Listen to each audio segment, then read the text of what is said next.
আমন্ত্রণ জানাচ্ছি 1 মিনিটে আজকের বাংলাদেশে। সাথে আছি আমি তাসলিমা তিথি। অপসারণ হলেন 12 সিটি কর্পোরেশনের মেয়র, 330 পৌরসভায় প্রশাসক। শেখ হাসিনা, ইনু, মেনন, নজিবুল বশরের বিরুদ্ধে গণহত্যার অভিযোগ। আওয়ামী লীগ নিষিদ্ধ ও নিবন্ধন বাতিল চেয়ে রিট। রেমিটেন্সে উল্লঙ্ঘন, 17 দিনে এলো 13,374 কোটি টাকা।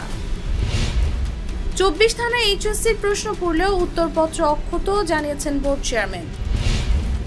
ষড়যন্ত্রকারীরা গোলযোগ করে বিএনপির ওপর চাপাতে চাইছে, বলেছেন ফখরুল।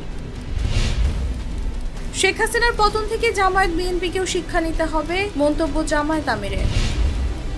এস আলমের নিয়ন্ত্রণে থাকা 6 ব্যাংকের ঋণ এলসিতে বিধিনিষেধ। আওয়ামী লীগ নিষিদ্ধ ও নিবন্ধন বাতিল চেয়ে রিট।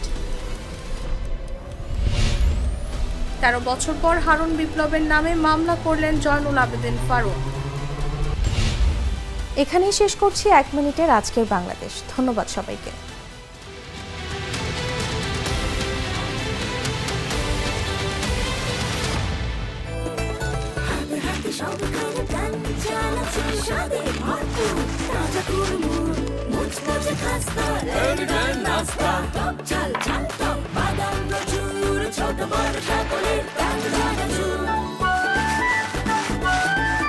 স্বাদে ভরপুর প্রাণ চানাচুর।